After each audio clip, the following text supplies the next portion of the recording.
Sme teraz vonku s LCT-čkovým RPD-čkom, s našou konverziou na F2.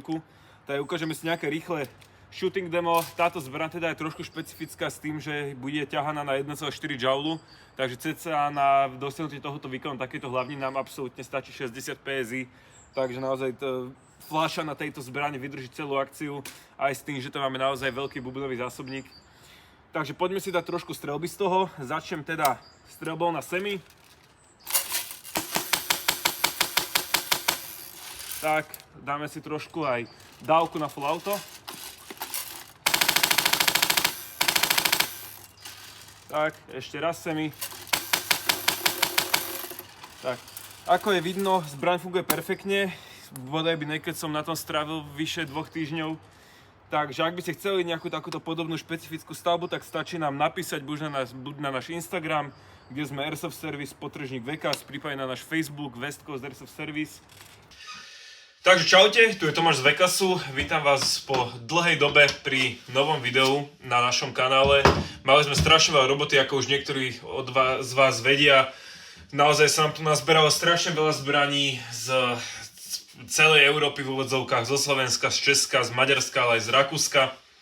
Takže makáme najviac, ak môžeme, aby zbrane boli čím skôr hotové, ale mám tu takúto špecialitu a na to som si nemohol odpustiť nespraviť video, lebo je to prakticky one of one kúsok, ktorý na Slovensku podľa mňa nebude vôbec vidieť kvôli tomu, že táto zbraň ide do Maďarska, ale aspoň teda ukázať túto stavbu a možno niekoho inšpirovať do budúcna, keby si chcel postaviť niečo takéto u nás. Takže poďme rovno na to, o akú zbraň sa jedná. Pozeráme sa teda na LCT RPD. Je to teda plne automatický elektrický gulomet s atypickým mechaboxom, niečo v podstate ako, ani neviem, ku čomu by som to prirovnal výzorovo ten mechabox, s tým teda, že má offset hlavu valca a trysku, takže tým pádom sa do toho sme veľmi limitovaní na to, aký engine môžeme použiť. Ako už je vidno, tak sa nám to podarilo obmedziť to použitie tej offset pozície hlavy valca a trysky a spravili sme vlastný kit, ale ku tomu sa ešte dostaneme. Takže s čím by som začal? Išiel by som teda odpredu, zbraň je samozrejme extrémne ťažká, takže tento náš kit, čo sme tam dali, aspoň trošku ušetril na váhe a bude sa teda vyrábať úplne nová vonkajšia hlave na túto zbraň, s tým teda, že bude to podstatne kratšia a hliníková hlaveň, aby sme vlastne ušetrili na tej váhe, lebo naozaj s týmto hrať celý deň si neviem predstaviť. Každopádne zanecháme aj Origo vonkajšiu hlaveň kvôli tomu, keby to chcel zákazník hrať teda na rôzne redaktmenty a tak ďalej, ale na klasickú víkendovú hru tam bude sa hádzať krátka hlaveň skrátená cca o nejakých, koľko to je, predpokladám nejakých 20 cm. Takže poďme rovno ku tej stavbe. Začnem teda predkom. Hop-up komora je prakticky štýl funkčnosti N249, s tým teda, že používa prítlaky, v podstate klasický roller, ale s tým teda, že je postavený hore vlastne neleží, ale postavený na výšku.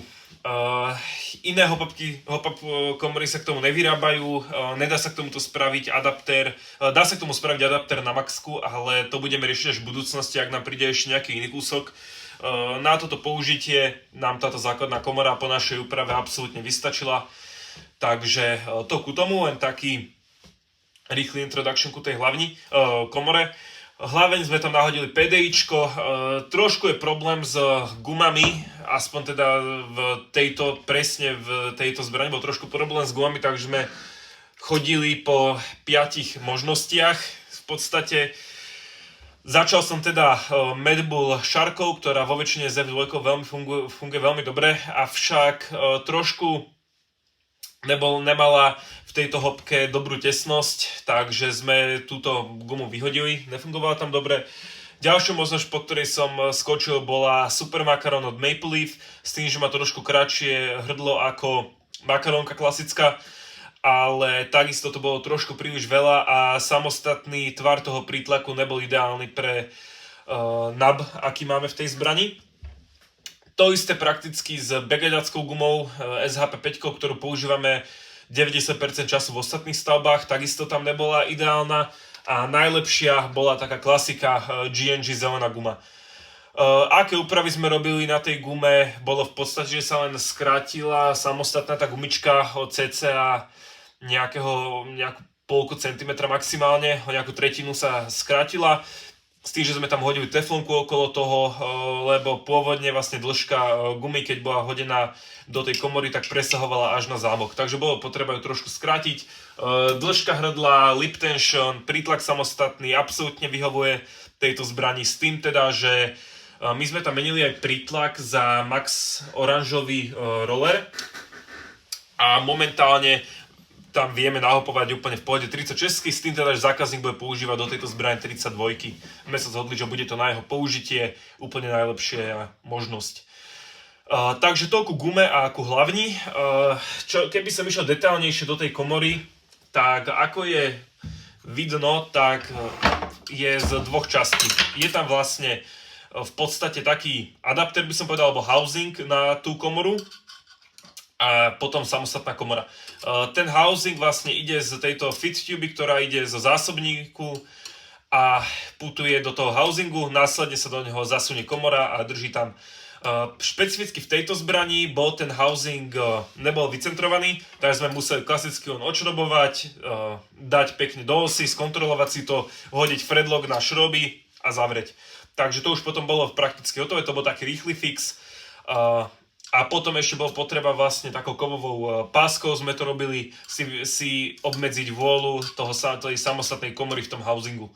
Takže to bolo v celku v pohode, také relatívne intuitívne. Ťažko povedať, či to bude potreba aj v iných RPDčkách, lebo toto je prakticky prvé RPD, ktoré som mal v rukách. S tým, že pochybujem, že na Slovensku a aj v blízkych krajinách je ich nejak extrémne veľa, s tým, že už tá základná cena tej zbrane sa pohybuje okolo 1000 eur a treba tam ešte robiť potom rôzne úpravy.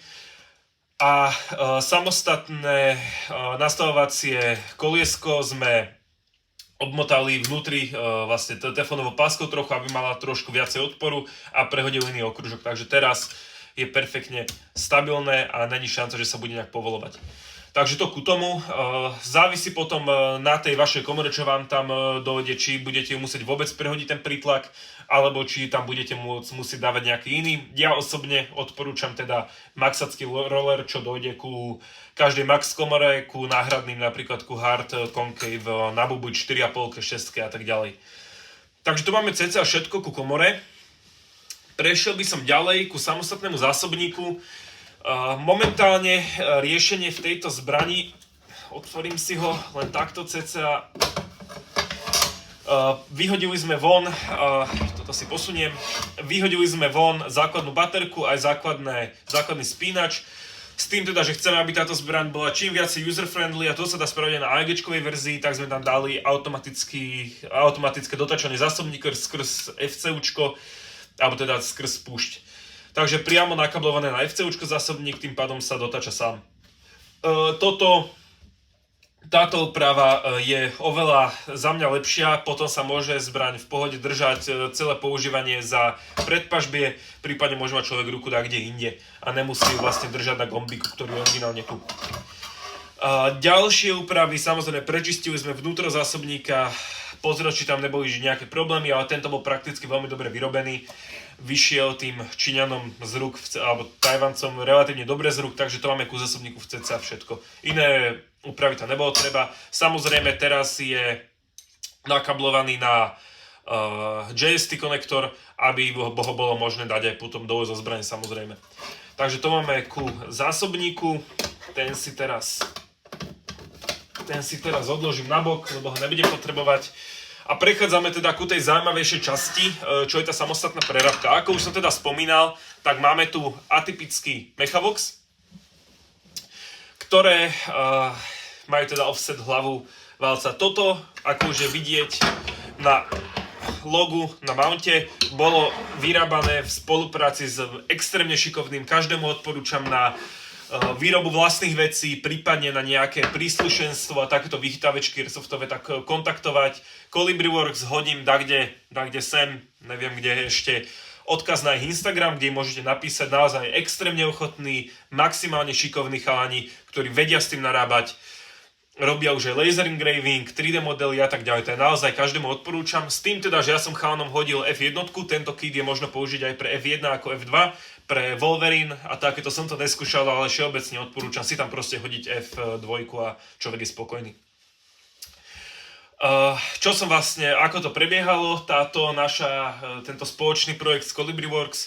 Ja som hodil Colibrimu F1, ktorá má teda prakticky rovnaký ten priemer ako F2.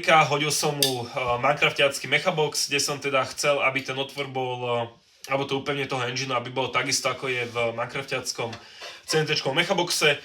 Hodil som mu základný mechabox od RPDčka a za pár týždňov mi došiel krásny vyrobený mount, o ktorom si teraz idem povedať viacej. Takže ako je vidno, tak mechabox na RPDčku sa upína skrz 4 šroby zo spodu a tam je to je prakticky všetko, čo sa týka upevnenia. Takže toto sme museli samozrejme zanechať, takže náš mount je zo spodu, je to v podstate two-piece mount. Ja hodím teda kde tuto ešte model, aby to bolo cca vidieť, ako to vyzerá. A takže je teda zachované to pôvodné upevnenie toho mountu v tele. A ďalej pri každom tom otvore je samozrejme aj korešpondujúci červík s tým, takže si viem krásne ten engine napolohovať ako len chcem, do výšky, prípadne aj do bokov skrz tieto 4 červíky. Ďalej si ho viem posúvať ešte, on má trošku vôľu ten engine do bokov, takže si viem skrz podložky nejaké, zoberiem si povedzme nejaký kovový pliešok a postupne si ho budem pridávať podľa toho, ako si potrebujem posunúť ten samostatný engine. A ďalej samozrejme tým, že táto časť je úplne samostatná F2 je two-piece, takže je vlastne toto je samostatná časť a ešte tá podložka samostatná, ktorá je úplne do tela, je druhá časť, aj tam si viem takisto si to viem odšrobovať, hodiť si tam podložku a krásne si ten engine napolohovať aj do bokov v podstate, aby bol krásne aby bol krásne v ose s engineom, aby nebol len predok povedzme v ose, ale aby bol pekne vzadu tríska v ose. Tak to je ohľadom toho mountu. Tento samostatný mount, ak teda že ste už nejaký technik, ktorý sa tomu rozumie, chcel by si to spraviť sám, samozrejme vieme poskytnúť aj ten samostatný mount, ale teda hovorím vopred, že naozaj je to dlhý proces, treba sa vyznať do tých zbraní, takže odporúčam poslať zbraň nám, ak chcete to spraviť, lebo je to naozaj veľmi dlhá a relatívne ťažká inštalácia. To máme ku tomu. Poďme ku elektronike samostatnej. RPDčko je teda full auto, alebo teda safe, má dve polohy prepínaču. Toto sme my zmenili, není tu momentálne safety, ale máme tam vpredu je teda semi, vzadu je full auto. Takže keď zákazník bude chcieť si zahrať s touto zbraňou aj v CQBčku, ako teda ja hrám s mojím gulometom, ja teda osobne mám Stoner 63, ktorá je Select Fire gulomet takisto, takže mám takisto semi aj full auto. A keď ich bude skratňa, tak sa samozrejme zdá s tou zbraňou hrať v pohode aj vnútri v CQBčkách, ak to teda organizátor samozrejme povolí bubnový zásobník. Takže ako sme to robili? Poistenie prepínaču, to aby sa vlastne nehýbal ľubovoľne, aby tam mal nejaký odpor, je robený skrz pliešok, ktorý vlastne drží v týchto dvoch otvoroch tu. Takže to sme dali mi von a tam sme vlastne nainštalovali klasický microswitch, ako je vidno tu. Teraz sme to vlastne nainštalovali s tým, že sme zväčšili dva otvory a dali ho do originálnych otvorov. Je to vidno presne tu. Dám tam ešte nejakú šipku, aby to bolo vidieť. A tým pádom sme hodili tam ten mikroswitch, napajkovali ho na univerzálnu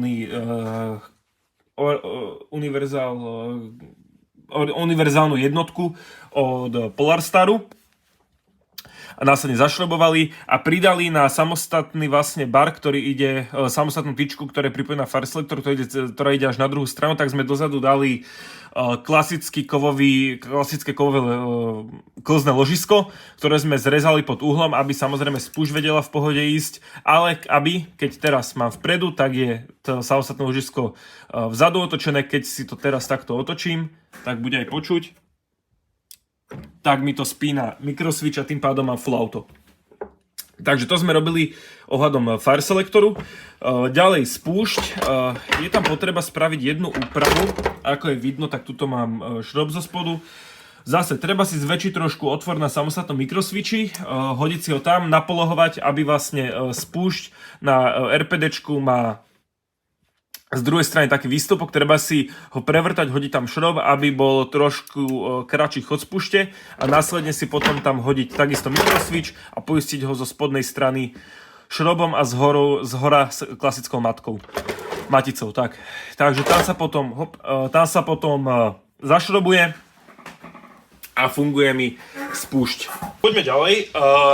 Takže to máme ohľadom elektroniky. V podstate všetko. Je to relatívne jednoduché pre nás. Samozrejme, keď to niekto ešte nerobil, tak je to naozaj prvýkrát. To vie byť veľmi ťažké. Ale je tam v podstate ten istý princíp, ako keď sa stávajú MP7 s F2. Tak je to prakticky ten istý princíp. Na čo teda budeme robiť takisto video tiež. Engine samostatný, ktorá je to verzia N249, M249, ktorá vlastne príde z Universal Plugboard. Nebude to fungovať s klasickou F2 spínacou jednotkou, treba na to tento univerzálny, aby som to vedel napajkovať. Takže to je verzia pre N249. Samozrejme potom trysku si treba nastaviť podľa toho, ako človek chce. Tento náš kit je plne polohovateľný, tak stavím nastaviť perfektnú dĺžku trysky, aby to krásne tesnilo, aby to aj samozrejme pekne podávalo. Takže to máme ku tomu. Ďalej bude treba dlhšiu supply hose s engineom, my sme to spravili vlastne skrz rýchlospojku. Hodili sme si potom dlhšiu hadicu na druhú stranu, kvôli tomu a je, že chceme, aby tá zbraň bola čím viac user-friendly a aby sa potom dal veľmi ľahko robiť ani servis. Takže poďme si z tej zbrani trošku postrieľať, len takto na sucho, potom samozrejme pridám ku koncu aj video, ako vlastne zbraň strieľa s gulami. Takže zapojím klasický baterku, my sme to prekablovali na klasické T-čko a na klasickú 7.4 kvôli tomu, že bude tam dotačanie z zásobníku. Tak, ako je počuť, full auto. Ja si teraz zapojím hadicu ešte.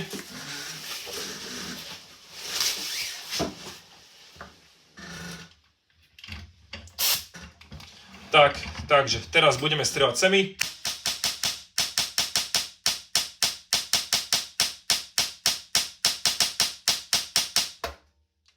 Full auto.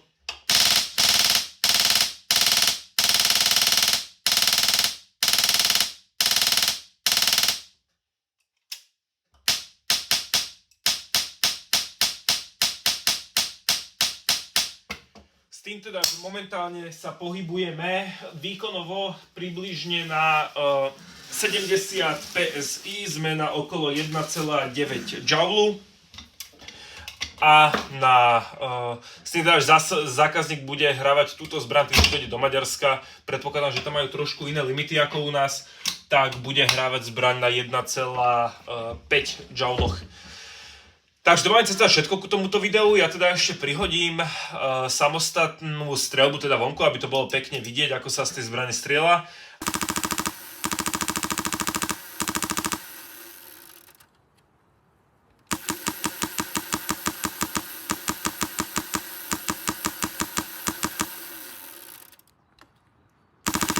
A to máme teda zatiaľ všetko na toto video.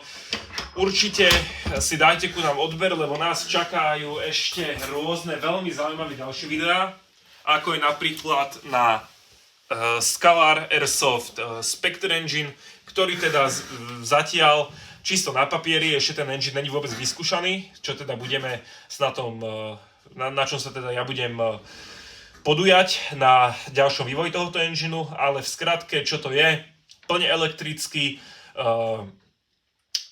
elektromagnetický engine, ktorý má full auto, aj semi, s cenou približne 230 €, čo je teda veľmi kompetitívna cena, veľmi pekná cena, takže určite môžete sa tešiť aj na toto video. Samozrejme bude plne nastaviteľný, ako je F2 napríklad. Ďalej, toto video bude o tom Scalar Airsoft Spectre, bude spojené ešte s jednou veľmi zaujímavou súčiastkou od jedného menej známeho výrobcu momentálne, ale verím, že tento výrobok bude veľmi populárny, hlavne v HPA komunite, tak na to sa takisto môžete tešiť. A verím, že to trošku zmení to, aké komory boli doteraz, to som nemal povedať, aké diely boli doteraz používané do HPAčiek. A potom ešte jedno veľmi zaujímavé video, čo budeme mať, tak je táto špecialita tu. A to teda máme Polarstar F2 vo VFC-čkovej MP7 s maxackou wolveriniackou komorou. Takže toto budú také najbližšie videá, na ktoré sa môžete tešiť v blízkej dobe. Verím, že sa vám toto video páčilo. A ak by ste teda chceli nejakú takúto stavbu, tak samozrejme nám napíšte a veľmi radi pomôžeme, veľmi radi postavíme takúto špecialitu pre vás, ktorú len tak neuvidíte na ihrisku. Takže tešilo ma, ja som bol Tomáš z Vekasu a vidíme sa pri ďalšom videu. Čaute.